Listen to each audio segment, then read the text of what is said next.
komplimente për faktin që keni duruar shumë sot. E di që është një ditë e gjatë. Unë e di që do më thënë të vi këtu për një vizit, për të marrë pjesë në konferencën e pranverës, gjë që kam qenë prezent shumë herë, për fatin tim, faktin. Kësaj radhe nuk e bëjmë për 4 ditë, një herë në ditë për shembull, po e bëjmë 4 për një ditë. Edhe unë kam privilegjin që të jem i fundit me shpresë të mos ju vërë në gjumë. Po nuk kemi mbaruar ende, pa tjetër edhe me këtë temë që kemi përpara, sikur nuk mbaron kur, apo jo, sepse fjala e Zotit është pa fund, është e përjetshme.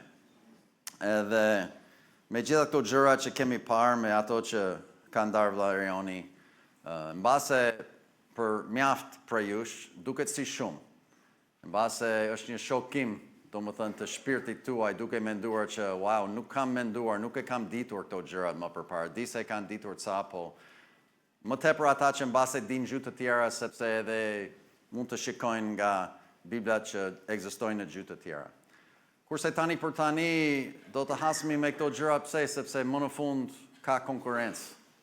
Edhe nuk duhet të jemi të paditur për këto gjëra që ndodhin. Në fund të fundit e gjitha ka të bëjë me të vërtetën, apo jo, sepse e vërteta ka rëndësi. E vërteta është, nuk e di a keni vënë re apo jo, e vërteta është shumë kokfort. E vërteta nuk pyet, domethënë për opinionet e njerëzve. E vërteta është e vërteta, edhe vetëm qëndron. Kjo është e vërtetë.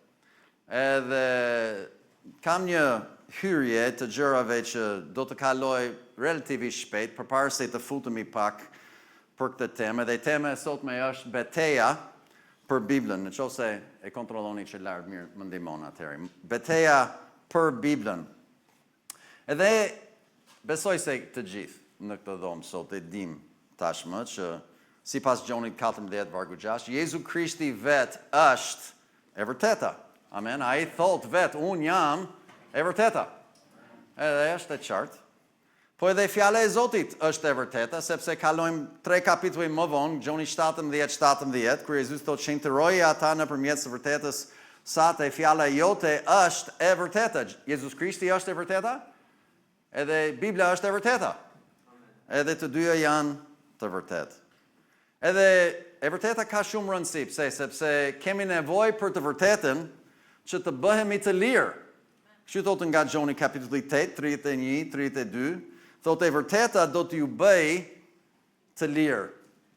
Edhe është fjala e Perëndis që na bën të lirë në shpirt, në frymë, në Krishtin, në jetë, në praktik, në mentalitet, në çdo gjë.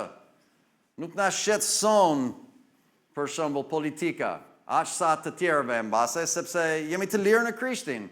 Ne e dim fundin. Mirë, gjërat mund të degenerohen pak nga pak, po edhe e dim nga dalim në fund të fundit. Kemi nevojë për fjalën e Perëndisë edhe të mund të ecim në fuqinë e frymës së shenjtë. Duke krahasuar Efezianët 5, 18 e 19, me Kolosianët 3, Efezianët 5 thotë mos u dehni me verë, e dim shumë mirë, në të cilën ka shtyrie, por jeni të mbushur përplot me frymën.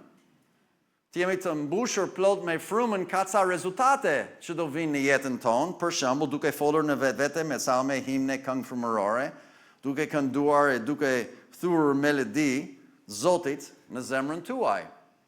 Kur e krahasojmë atë pasazh me pasazhin tjetër nga Kolosianët 3:16 thotë fjala e Krishtit le të banojë pasurisht në ju. Në rast se fjala e Krishtit banon pasurisht në ne, ka ca rezultate që vijojnë, të cilët janë të njëjtat faktikisht, me gjithë urtësinë duke mësuar dhe përudhur njëri tjetrin me psalme, himne, këngë frymërore, duke kënduar Zotit me hir në zemrat tuaja. Që ne mund të konkludojmë që të ecim të mbushur plot me frymën është barabartë me kur e lëm fjalën të banojë në ne pasurisht.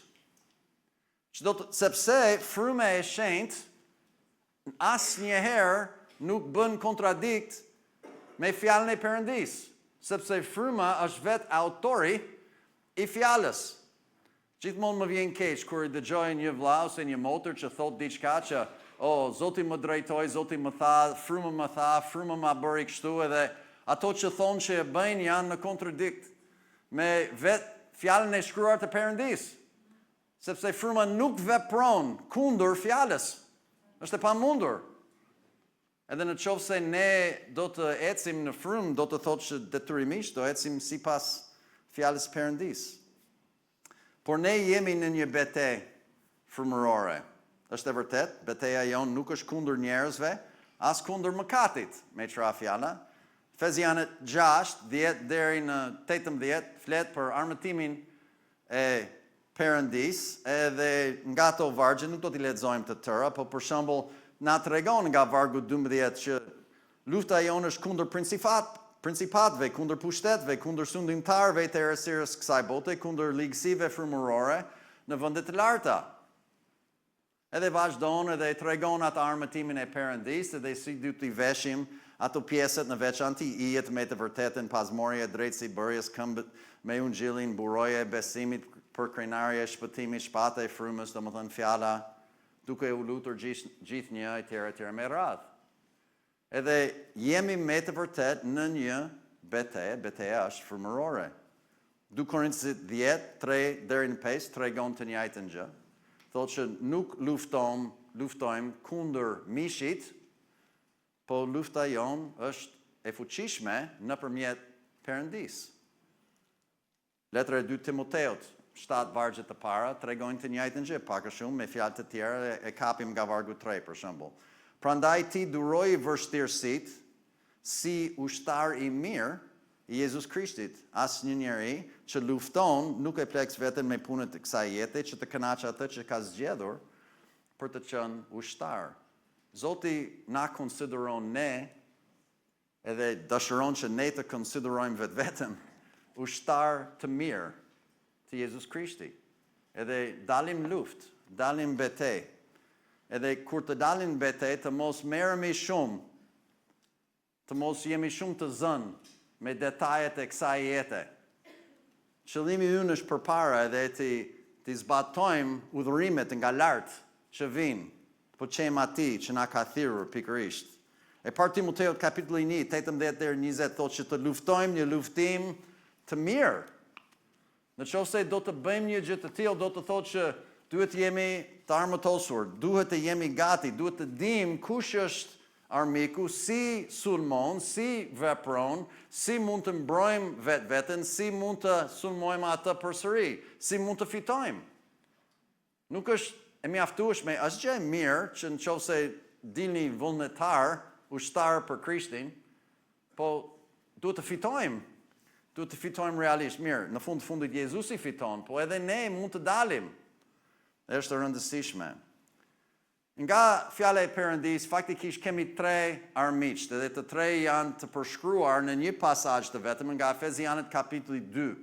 Edhe ato 3 janë bolta, mishi dhe djalli. E dim, kryesisht është djalli që përdor edhe boltën edhe mishin, megjithatë të 3 përmenden në një pasazh të Efezianët 2, 1 deri në 3. A ju kanë ngjallur juve që ishit të vdekur në shkelje e mëkate, që në kohën e kaluar ecnit në to sipas rrjedhjes e kësaj bote, ja bota. Sipas princit pushtetit të ajrit, ja djallit, frymës që tani vepron në bitë e mosbindjes, ndër të cilët në kohët e kaluara, edhe ne e patëm të jetuarat tonë në endjet e mishit. Mishi. Duke përmbushur dëshirat e mishit e të mendjes të ishim nga natyra bitë të mëris, ashtu si të tjerët. Edhe kuptojmë që armiku kryesor është djalli, e kemi para atë nga letra e parë Pjetrit edhe më përpara. Edhe djalli është ai që vendos drejtimin e kësaj bote apo jo. Nuk e kemi këtu, po nga Mateo kapitulli 4 për shembull, kur Jezusi ishte në shkretë të tjera dhe erdhi gjarpri, domethënë të tundoi atë. E kuptojmë shumë mirë që gjarpri, djalli pra është ai që kontrollon të gjitha qeveritë e kësaj bote. Të gjitha. Është gjë e sigurt.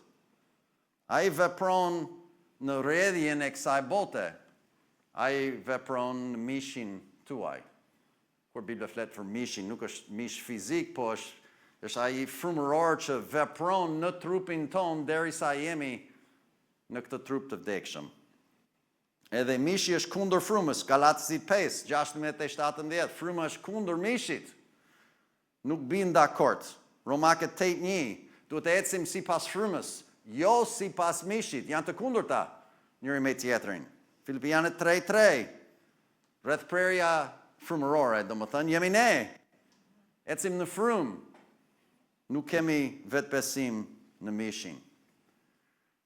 Derisa besojmë, sipas bulesës që kemi studiuar shumë herë në vende të ndryshme, që jemi afër fundit, jemi në fundin e kohës së kishës, domethënë rrëmbimi i kishës, besoj unë të paktën, vjen së shpejti, brenda jetëve tona është mundësi e madhe.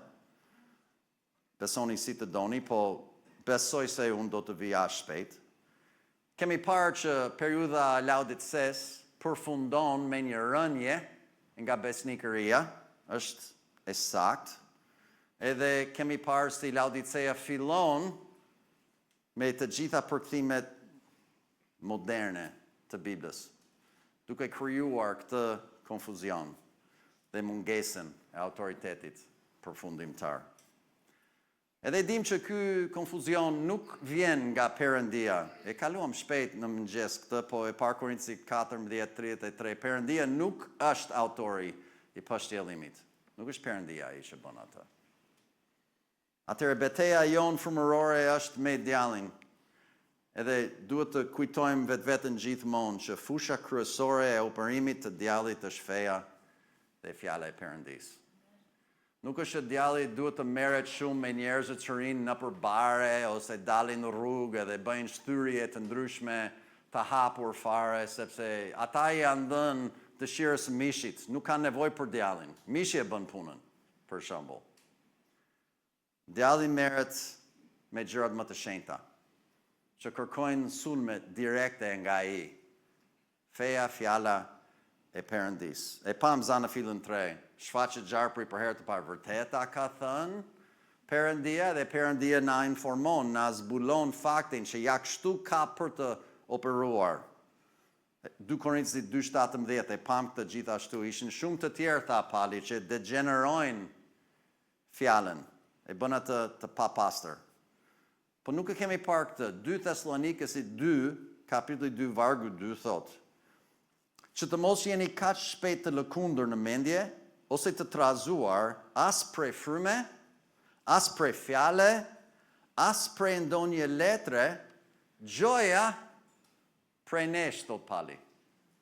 Domethënë, në atë kohë të Palit, kur kishte shkruar Thessalonikasve, ai tha ka rrezik që mund të jeni shpejt të lëkundur në mendje, ose mund të jeni të trazuar. Pse? Sepse janë njerëz të tjerë që po shkruajnë letra gjoja prej nesh, kur thot nesh përfaqëson edhe Silvanin edhe Timoteun, të tre ishin bashkë autor të asaj letre.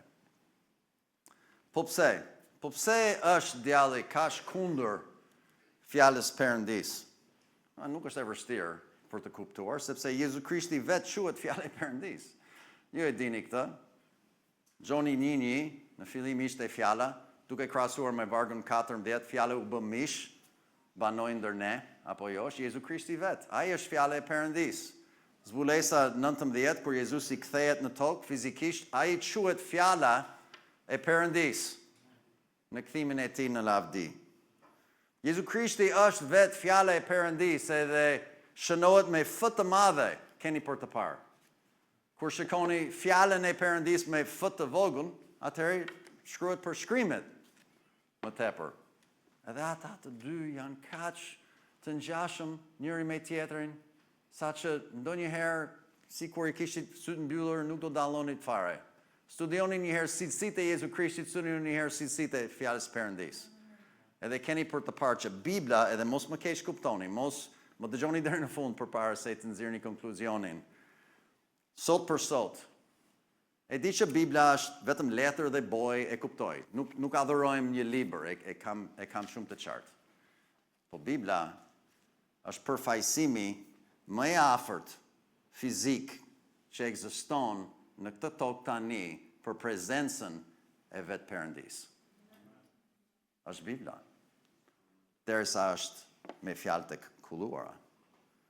Është shumë rëndësishme që ne kuptojmë këto gjërat sepse tani me ardhjen e kësaj Bible, Krishtlëri 2, ju do të përballeni së shpejti me një betejë për Biblën. Si që tha vllai Joni, nuk është që ne të dalim rrugës dhe të kërkojmë problemet, por do të vinë vetë ju. Edhe kur të vinë, duhet të jeni gati, duhet të jeni, domethënë, në gjendje që të mund të jepni përgjigje. Nuk mbase jeni përballur ende, edhe siç thash, sepse deri tani nuk ka qenë konkurrencë në këtë fushë, por betejë është për fjalët e sakta të Perëndis. Edhe betejë është për autoritetin përfundimtar në jetën tuaj. Sepse, pse? Në qoftë se për shembull, do të thoshim, ja, një përkthim tjetër, hajde të hedhim aty në pellgun e përkthimeve edhe kemi edhe një variant tjetër, zgjidh ti, si dush. Nuk do ketë kundërshtime, gjithë të tjerët do kënaqen, sa mirë që ka bërë. Na ka dhënë një variant tjetër. Po dita që do të dalësh dhe do të thuash, fjala është një, autoriteti është një, dhe nuk më duan ato të tjerat sepse unë dua atë fjalë që Perëndia mua më ka dhënë dhe mjafton edhe mbaron me kaq. Atëherë do fillojnë të mërziten të tjerët. Fjalët e sakta të Perëndis, a i kemi? Edhe nëse i kemi, ku janë? Ku gjenden? A mundësisht janë të mbledhur në një vend, në një libër që mund të prekim me dorë, që mund të lexojmë vetë, që mund të kemi? A mund të kemi një kopje? Apo ekzistojnë thjesht vetëm në teori? Ekzistojnë vetëm në tek origjinale që askush nuk e ka parë, nuk e ka prekur. Askush të ditëve të sotme të paktën. Ekzistojnë vetëm në gjuhë të lashtë që askush nuk flet. Hebraishtja e dhjatës vjetër nuk është hebraishtja e sotme. Greqishtja e dhjatës re nuk është greqishtja e sotme. Nuk jam greqisht folës, nuk mund të them, po e di që kjo është e vërtet. Fjala e Perëndis që është e përsosur, e plot, e mbaruar, ekziston vetëm në shfaqjet e muzeumve? Ku ekziston? A mendon se Perëndia jonë që kaq shumë na deshi, sa dha birin e tij të vetëm lindur, që kushto që beson në të mos humbas, por të ketë jetë përjetshme. Ai Perëndi ka dëshiruar për të gjithë njerëzit të kenë akses të fjalës së tij? Apo jo? Të jap sa argumentat që do të hedhin të tjerët, sepse ku banoj unë, kjo nuk është gjë e re, është gjë e vjetër. Është gjë që ka ekzistuar, e vazhdon e ekziston edhe jam stërvitur me këtë. Atëherë ju ndihmoj pak me këtë. Dëshira është që të ju pajis sadopak në fillimin e ecjes tuaj përpara. Argumentet që do të fillojnë të nxjerrin janë nga këto. Bibla është e përsosur vetëm në originalet. Originalet që ata vetë e din, nuk janë një, janë mira kopje të fragmenteve të vogla që duhen mbledhur bashkë, edhe vinë në 2 linja ose 2 familje kryesore. To janë fakte që të gjithë e din, kur thonë originali është një, edhe Bibla e përsosur ekziston vetëm në atë një, me çfarë fjalë asnjëherë nuk ka qenë e mbledhur, Bibla do të thotë libër. Kështu thot fjala, domethënë. Nuk ka ekzistuar asnjëherë në një libër. Çdo kopje ose përkthim prodhon gabime. Secili që di gjuhë të tjera, domethënë di shumë mirë, nëse e përkthen diçka, ndonjëherë nuk e kap saktë, aq më afër sa mundeni, megjithatë në fund të fundit duhet të prodhoj gabime. Atëherë, nëse duam të dim fjalët më të pastra të Perëndis, detyrimisht do të studiojmë gjuhët origjinale. Edhe atëherë rezulton që të gjitha Biblat, përkthimet që ekzistojnë sot, atëherë kanë gabime. Domethënë, ne po bëjmë aq sa mund të bëjmë edhe jemi shumë afër, besojmë, po nuk jemi sigurt. Nëse do të fillojmë të mendojmë për këto gjërat, edhe jemi vërtet besimtar të Biblës, edhe do të nxjerrim kuptimin e jetës tonë nga autoriteti ynë, nga Bibla, nga brenda e jashtë, jo nga jashtë brenda. Atëherë duhet të shikojmë këtë pyetje. Cilët janë shkrimet sipas shkrimeve? A thonë shkrimet diçka për shkrimet? Po patjetër se po. Po le të shikojmë të pak. Jezusi vetë priste që njerëzit ti kishin shkrimet edhe ti lexojnë. Mateo 21:42, Jezusi u thot atyre, a nuk keni lexuar kur në shkrimet? Mësi qorton. Ç'keni? Nuk keni lexuar shkrimet? Si të gjithë ne? Për shembull, guri që ndërtuesit e refuzuan, i njëjti është bërë kreu i cepit, kjo është bëmë e Zotit, dhe është e mënitshme në sytë tanë. A nuk keni lexuar ata në shkrimet si gjithë ne të tjerë? Si ka mundësi në qoftë se shkrimet ekzistojnë vetëm në originalet? Mateo 22:29, Jezusi u përgjigji u tha atyre, ju gaboni duke mos i njohur shkrimet, as fuqinë e Perëndis. Si do ishte e mundur nëse shkrimet nuk ekzistonin nëpërmjet përkthimeve? Mendoni që të gjithë ata i kishin kopjet origjinale?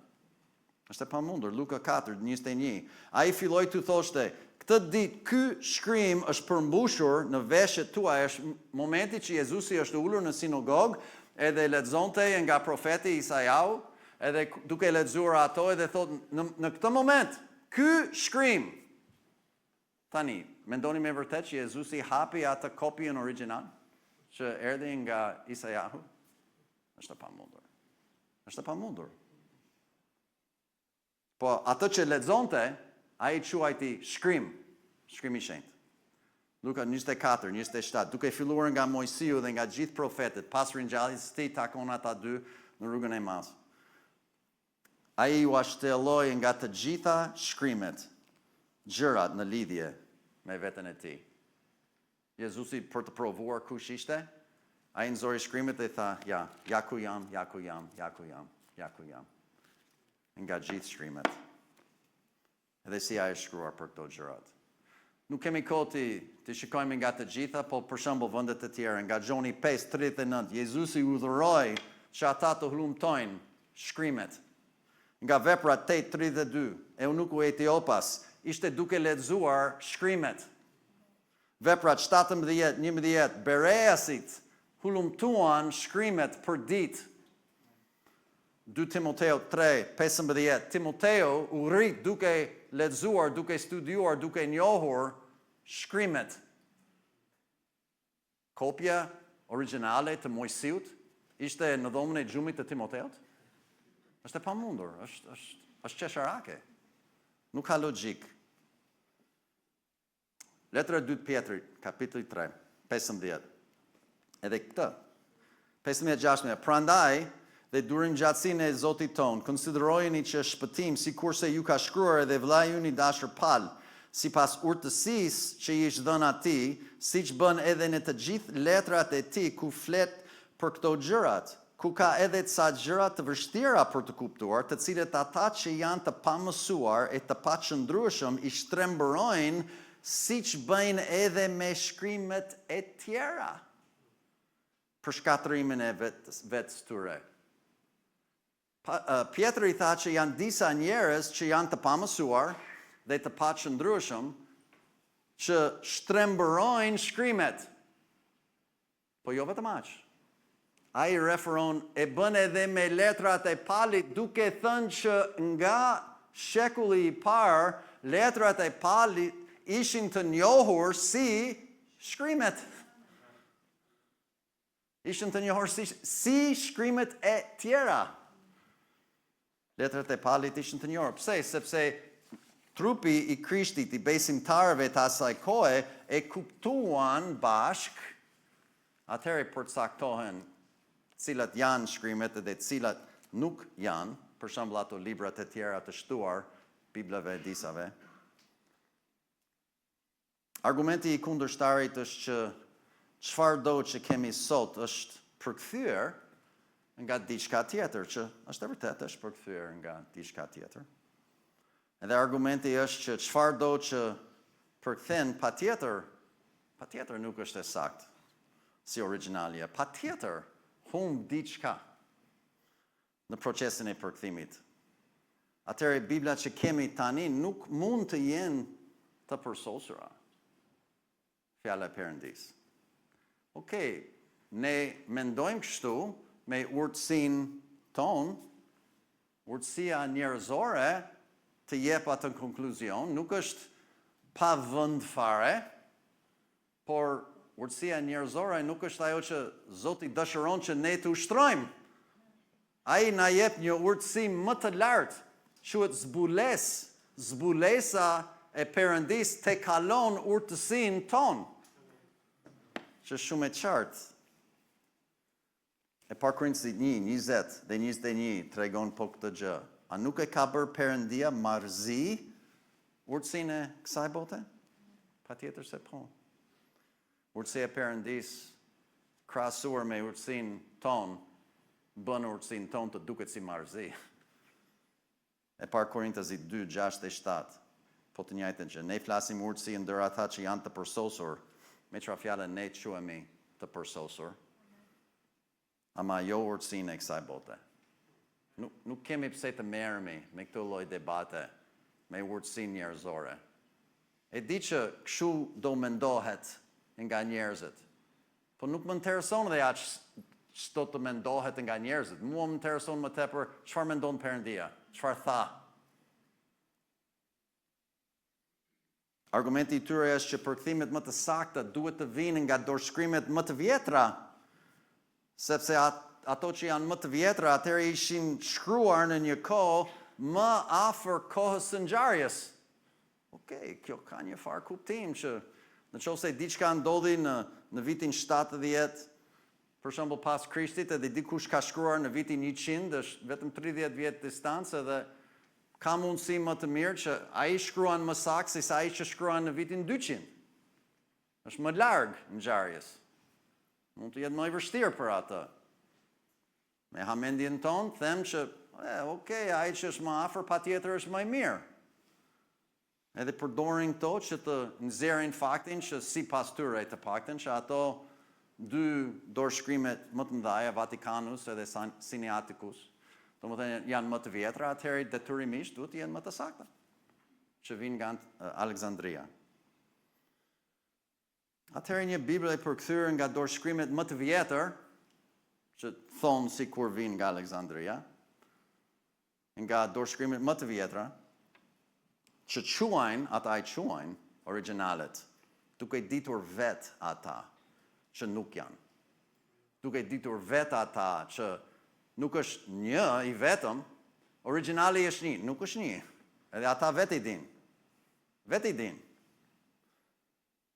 Po thonë që duhet jenë më të mirat.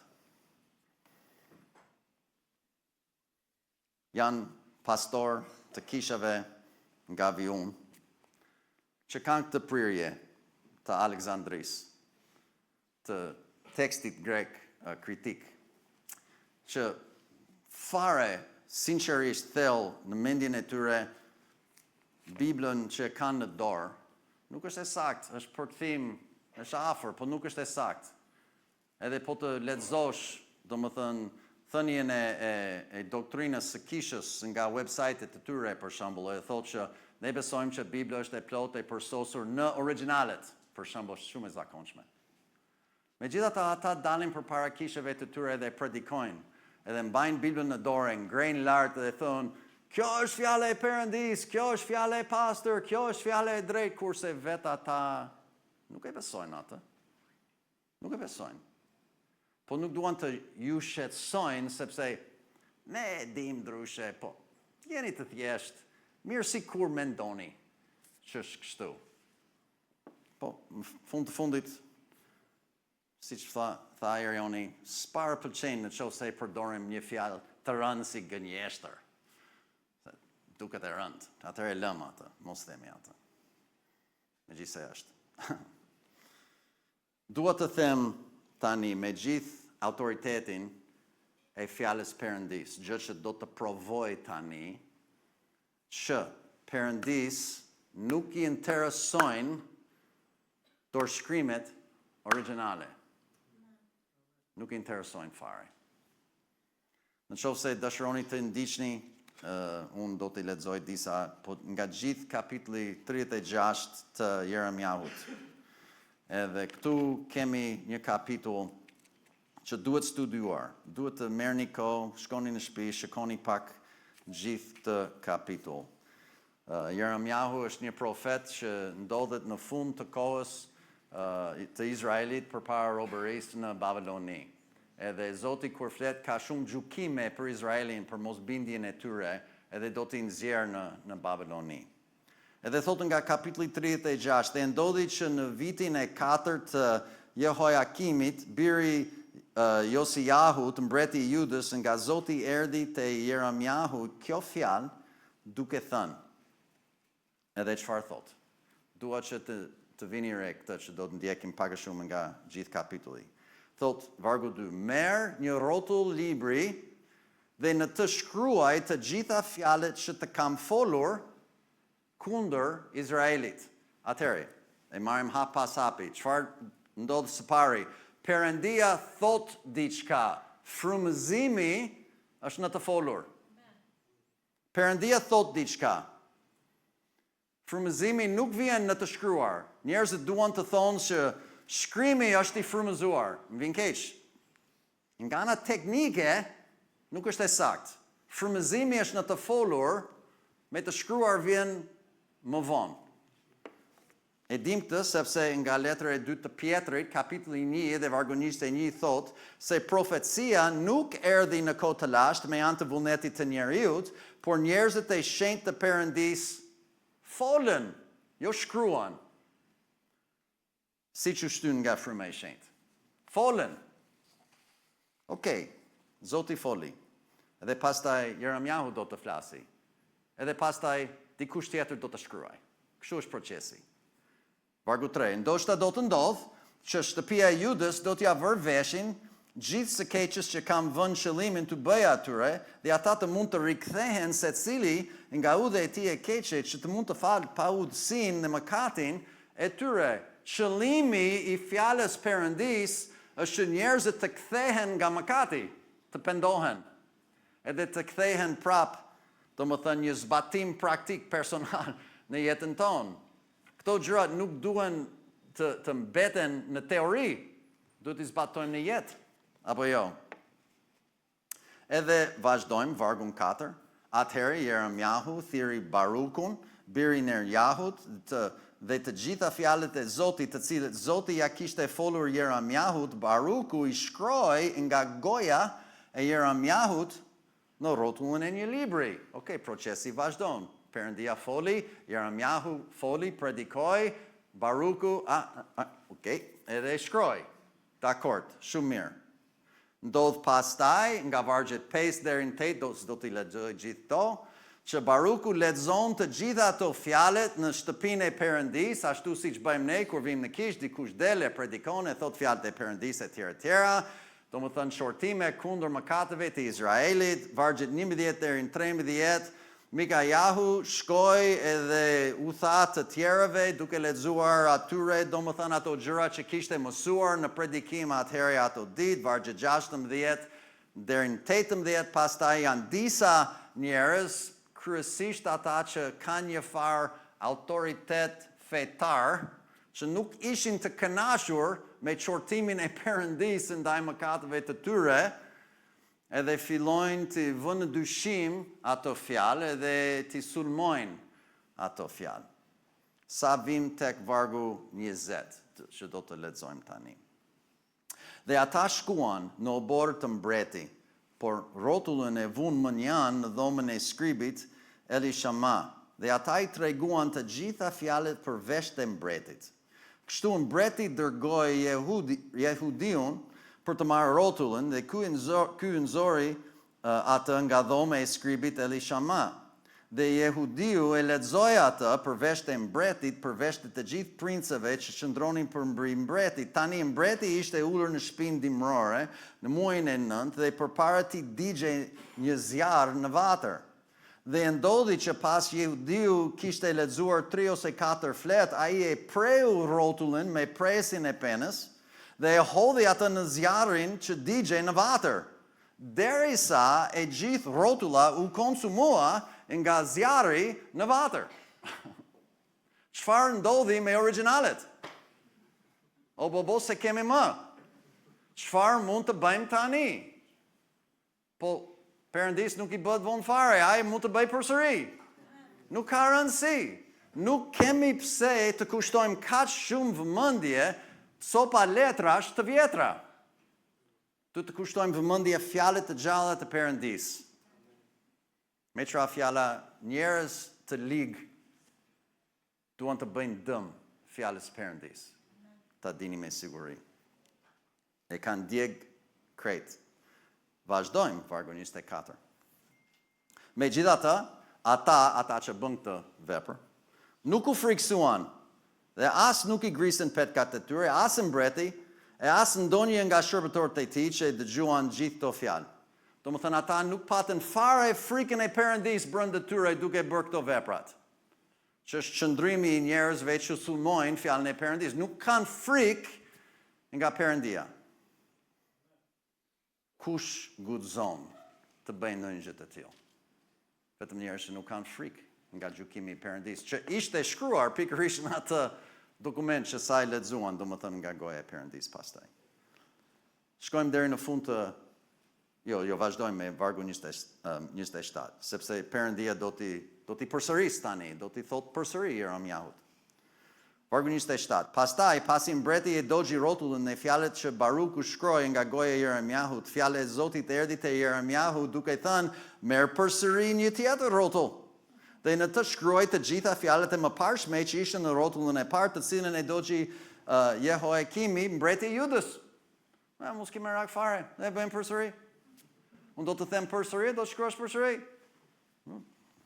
Si që dëron, dakord, jemi. Vazhdojmë. Edhe kështu u bë. Tani, si përfundon? Gjitha këto deri tani nuk të jenë dakord të gjithë. Zoti bëri diçka keqe ndodhi edhe s'ka punë e madhe, Zoti përsëriti, po ato që ishin saksi që ishin, atëherë po sikur ishin originalet, sido që tjetër, originali e dytë është i njëjtë me originali i parë. Prit. 32, vargu 32, vargu i fundit kapitullit.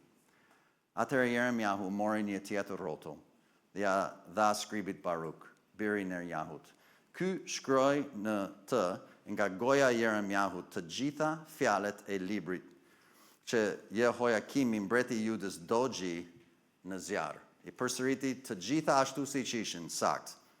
Dhe përveç atyre u shtuan edhe shumë fjalë të ngjashme.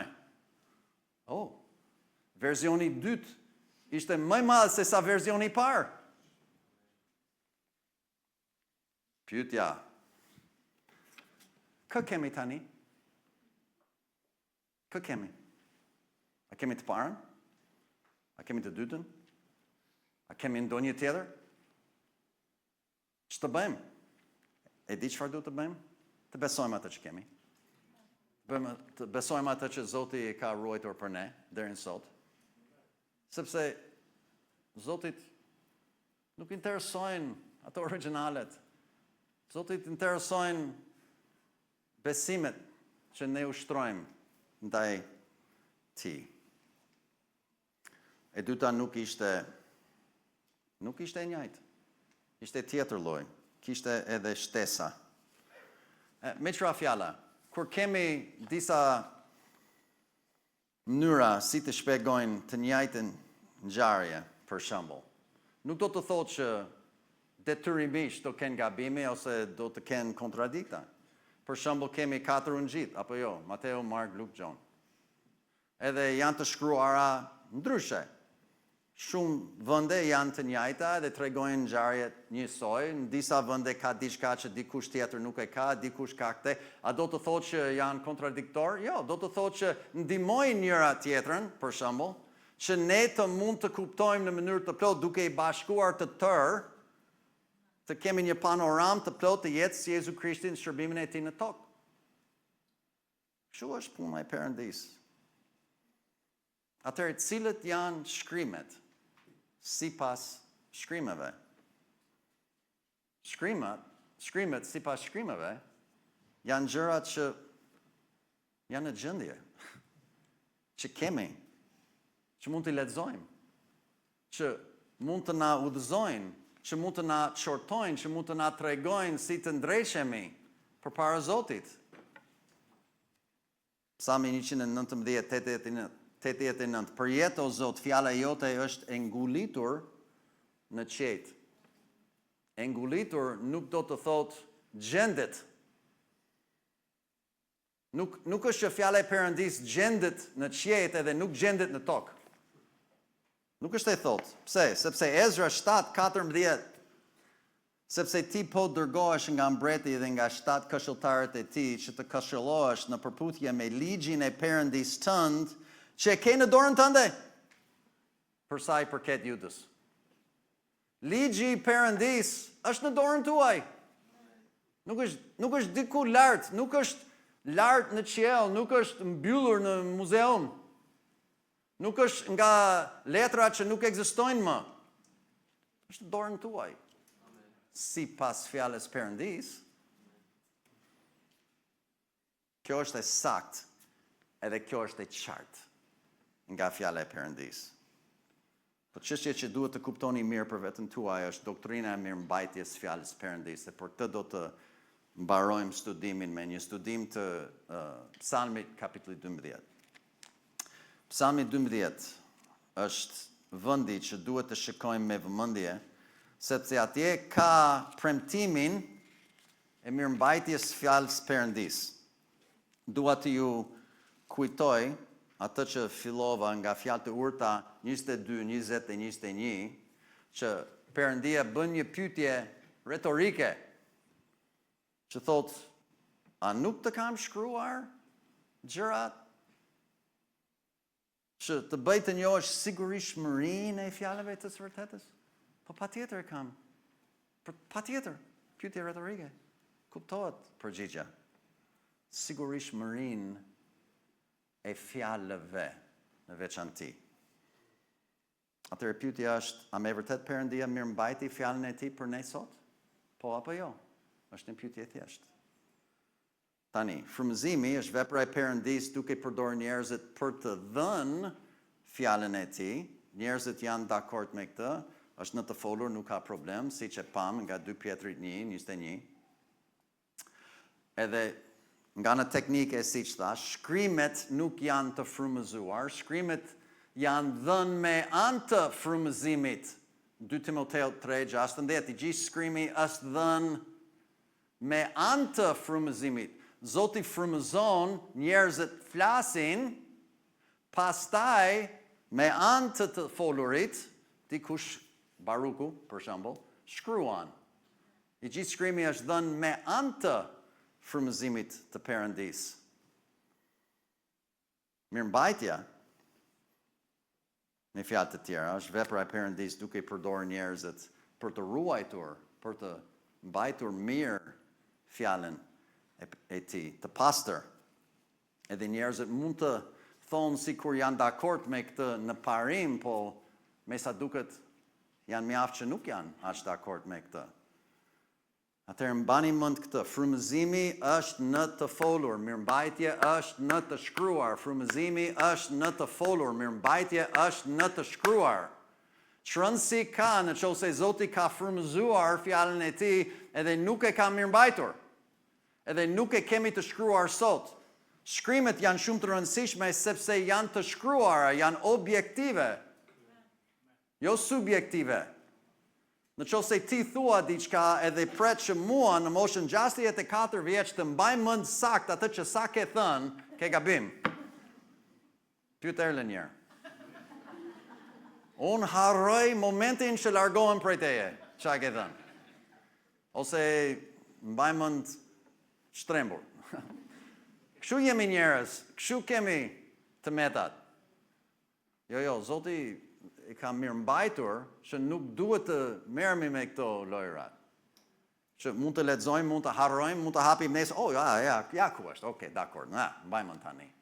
Se është shkruar. Prandaj është kaq e rëndësishme. Frymëzimi pa mirëmbajtje del sikur të ishte. Do ishte thjesht një tradit verbale. Nuk do ishte gjë tjetër.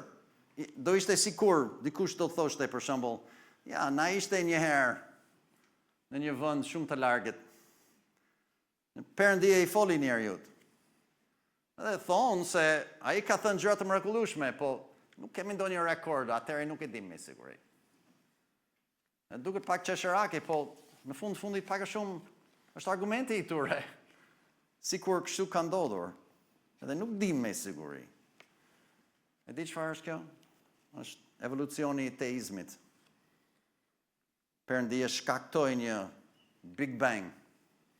Frymëzoi njerëzit për të folur fjalën e tij një herë, po pastaj ja la vetëm. Bëje sa të mundeni që të evoluojnë gjatë shekujve. Natyra njerëzore bën të vetën dhe tani kemi qindra Bibla. Konfuzion. Le të shikojmë premtimin e mirëmbajtjes nga Psalmi 12. Edhe kemi para ato vargje 6 dhe 7, kur Zoti thotë që fjalët e Zotit janë fjalë të kulluara dhe ti do t'i ruash ato dhe do t'i mirëmbash ato nga kjo gjenerat e përjet. Është një premtim. Edhe kur Perëndia bën këtë premtim, ose mban fjalën, ose nuk e mban fjalën. Pik, muhabeti. A mban Perëndia fjalën e tij apo gënjen? Sipas Titit 1:2, Perëndia nuk gënjen. Po të jemi besimtar të Biblës. Tani, të kuptojmë të mirë, do bëjmë një studim të shpejt të gjithë kapitullit. Duke parë së pari kontekstin. Konteksti i psalmit. Do të lexoj të tërën, ja ka vetëm 8 vargje. Ndihmë Zot, se njeriu i perëndishëm mungon, se besnikët rrallohen ndërbit e njerëzve. Flasin kotësi, çdo njeri me të afërm e vet, flasin me buzë lajkatare edhe me zemër të dyfisht. Zoti do t'i shfaros gjithë buzët lajkatare dhe gjuhën që flet gjëra krenare, që thonë me gjuhën tonë do t'ja dalim, buzët tonë na përkasin neve, kush është Zoti mbi ne?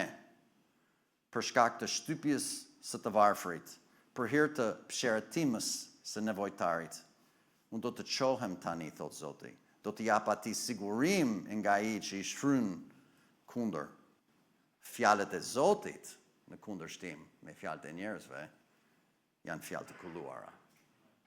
Si argjend i sprovuar në furrë dheu, i kulluar 7 herë, ti do t'i ruash ato, Zoti do të mirëmbash ato nga kjo gjenerat e përjet, kur lartëson njerëzit më të pavlerë të ligët ecin në çdo drejtim. Tani, njeriu i perëndishëm mungon, vargu i parë. Vargu i fundit, të ligët ecin në çdo drejtim.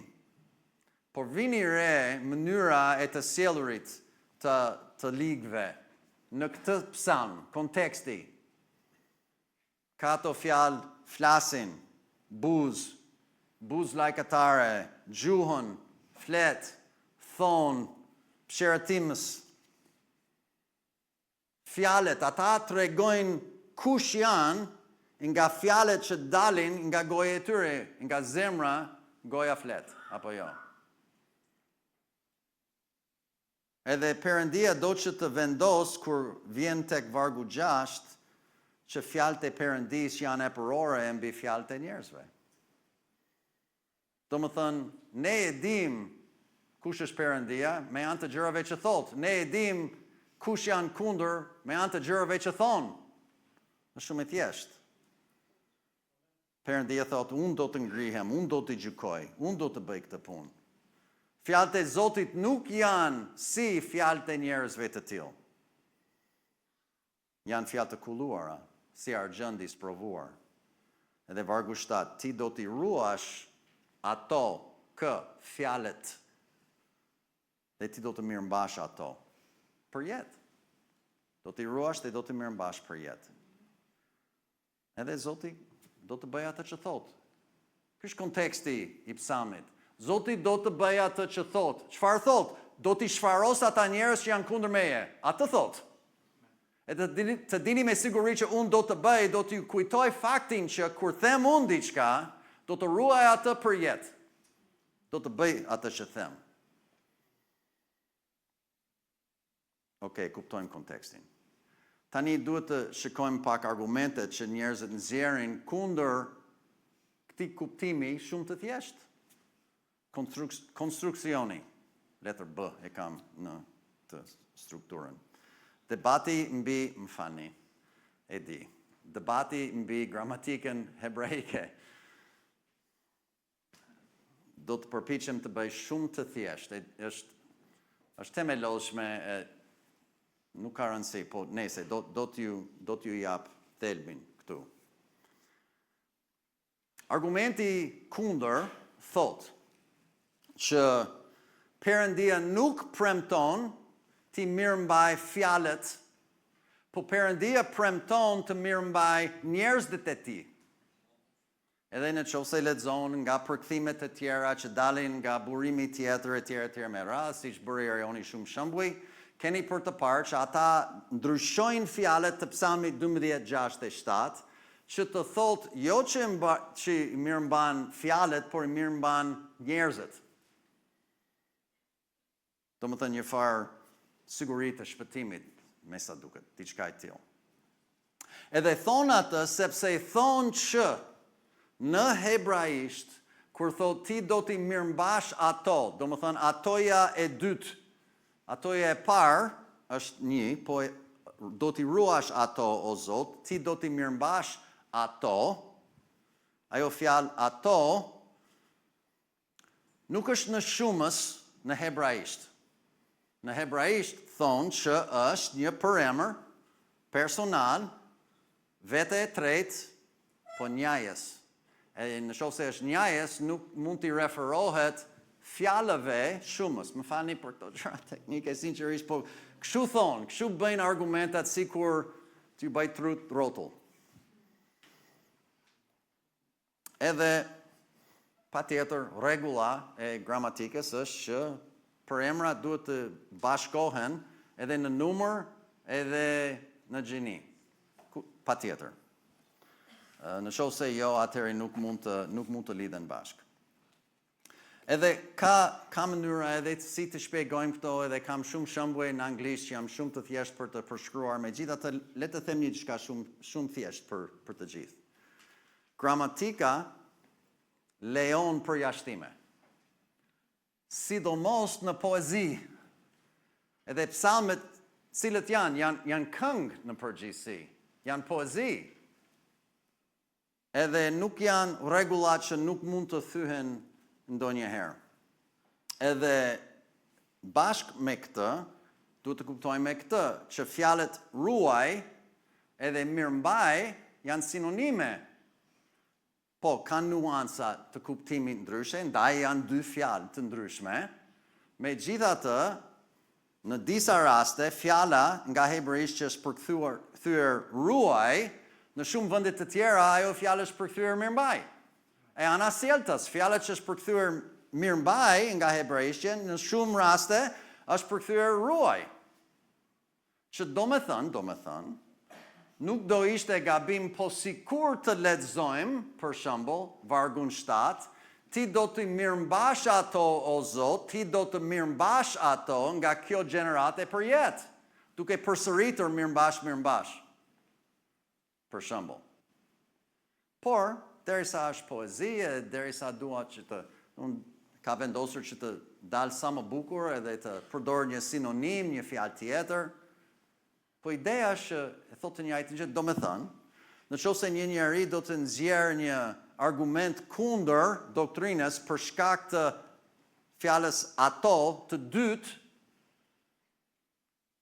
nuk jam dakord, po hajtë sikur jam dakord. Okej, jam dakord, lërej atë të dytën. Po le të qëndrojmë tek e para. E para thotë të njëjtën gjë. Po hiqet të dytën pastaj. Këto janë lloj të gjërave, marifetëve që bëjnë, që shtrembërojnë. Nuk është e vështirë për të kuptuar, sinqerisht, edhe aq e kanë, nuk kanë gjë tjetër, aq është. Tani e mbarojmë me këtë, kritikat. Dhe kjo ka rëndësi, do të mbyllim me këtë. Nuk interpretojmë ne Biblën nga jashtë brenda. Si që thash, ne interpretojmë nga brenda jashtë. Do me thënë, ne shikojmë së pari, çfarë thot vetë, edhe i nxjerrim konkluzione, edhe si kur nuk e kuptojmë nga bota e gramatikës apo ndonjë gjë tjetër, okay, po punë e madhe thot. Po kur ne imponojmë gjërat nga jashtë në tekstin e Biblës, nuk është mënyra e duhur. Bibla i quan atë një interpretim privat, personal. Nuk lejohet, 2 Pjetrit 1. Nuk lejohet. Pyetja që duhet të hasim gjithë, duhet të vendos secili. A besoni që Perëndia ka mirëmbajtur fjalët e tij për ne apo jo? A do të besoni? Përgjigjja e arsimit është jo. Përgjigjja e besimtarit të Biblës është po. Edhe ky është mentaliteti i duhur kur afrohesh fjalës së Zotit edhe studimit të përkthimeve të fjalës së Zotit. Me anë të besimit jemi besimtar të Biblës, jo kritikues. Mos harroni, Hebrejt 11, vargu 6, por pa besim është e pamundur që të kënaqësh Perëndin. Është e pamundur. Ne themi, Bibla është autoriteti ynë përfundimtar për të gjitha çështjet e besimit e praktikës. Po a është me të vërtet? A është autoriteti përfundimtar? Atë të shkojmë me atë që thot fjala, mbi ato që mund të mendojnë njerëzit ose arsimi? Erioni ka nxjerr e parë Thessalonikësve 2:13 që fjala e Perëndisë vepron në fekshëm në ju që besoni. Po duhet të pranoni atë si që është, jo si fjalë njerëzish, po si që është me të vërtet fjala e Perëndisë. Edhe kur e besoni atë, atëherë fjala punon në jetën tuaj. Njerëzit thonë, po unë kam një Bibël, unë lexoj Biblën, unë vi në kish, nuk bën gjë në jetën time. Kujt i përket faj? Fjalës? Zotit? Apo ty? Si pas fjalës, vepron në fekshëm në njerëzit që besojnë, apo jo? Me qëra fjala? Ne besojmë shumë gjërat që nuk kemi evidencë fare. Ne besojmë që bota na erdhi nga krijimi, jo nga evolucioni, jo nga Big Bangu. Ne besojmë këtë gjë, me shpresë e besojmë këtë. Nëse e besojmë këtë pse? E besojmë sepse thot fjala. Pse? Se jemi besimtarë të Biblës. Zoti thotë që kështu na erdhi çdo gjë, atëherë kështu na erdhi atëherë. Përmbytja e Noeut. Kush ka qenë në përmbytje? Askush nuk ka qenë në përmbytje. Pse? A besojmë që ishte përmbytja, a besojmë që nga miliarda vjet me Jo, e besojmë në përmbytjen e Noeut. Pse? Sepse fjala thotë që ka një përmbytje. E besojmë atë thjesht. Ne besojmë që Zoti në ndarjen e detit të Kuq, që iku Izraeli pastaj më tanë në shkret e tjerë. Pse? Sepse çu thot fjala. Janë skeptik të Biblës, ata, domethënë, profesor të shkollave biblike, thonë, ja, po nuk ishte deti Kuq, po ishte një det tjetër që ishte seket e mund të kalonin po deshe. Unë jam besimtar i Biblës, Zoti thotë që e ndau, po atëherë ecën tokë that. Pse? Sepse kështu thot. Kur vjen puna për mirëmbajtjen e fjalës vet, ata që besojnë në krijimin, ata që besojnë në përmbytjen e Noeut, ata që besojnë në ndarjen e detit të Kuq, ata që besojnë në mrekullitë të djatës vjetër që janë regjistruar. Thonë, po jo me këtë më vjen keq tani. Ne do analizojmë nga jashtë, më vjen keq. Logjika nuk është e kështu. Secili vendos për vete. Rëndësia është tek evidenca e brendshme, jo e jashtme. Çfarë thot Perëndia brenda në Bibël, rreth Biblës? Ja, kam vargjet për gjitha këto, po hajde ti bëj shpejt. Fjalët e Perëndisë janë të mbaruara, nuk kemi si t'i shtojmë më ose t'i heqim. Fjalët e Perëndisë janë në gjendje, janë në dorën tonë. Fjalët e Perëndisë janë të mbledhura në një libër që mund të kemi. Fjalët e Perëndisë janë të sulmuara, e kemi parë këtë. Edhe Perëndia lavdëron kishën që e ruajti Filadelfin, fjalën e tij. Perëndia premtoi që do të mirëmbaj fjalën e tij. Po nuk i premtoi që të mirëmbaj atë në qindra variacione të ndryshme, sidomos kur ata nuk bin dakord me njëri tjetrin. Ne qëndrojmë përpara Perëndis me anë të besimit, sepse pa besim është e pamundur t'i pëlqejmë atij. Kam një thënie të fundit, do të lëmë kaq. Ne kemi një perspektivë të fjalës Perëndis në bazën e besimit në fjalën e Perëndis. Do më thënë, kur vim përpara vendit të shenjtë të fjalës Perëndis, ne vim të nënshtruar autoritetit. Në një pozicion besimi, Zot më fol edhe unë do të veproj. Jo, nuk e din. Ja. Edhe sikur kur në botë nuk do të bënim atë që bëri mbreti nga Jeremiahu 36. Kur nuk do të hidhin në zjarr. Po aman, ndonjëherë në jetën tonë ne lexojmë diçka dhe i themi, ja, nuk më intereson. Atë nuk do të bëj. Këto do t'i bëj, na pëlqejnë këto. Po Bibla nuk është si një menu në restorant. Zgjedh këtë duash, lëri të tjerë. Nuk është Bibla. Bibla është fjala e shenjtë e Perëndis. Thot atë që thot. Ne kemi përgjegjësinë të përgjigjemi. Atëherë, sa për ne, sa për mua dhe shtëpinë tim, pozicioni ynë i besimit është Bibla Kristëfëriti 2 është autoriteti ynë përfundimtar.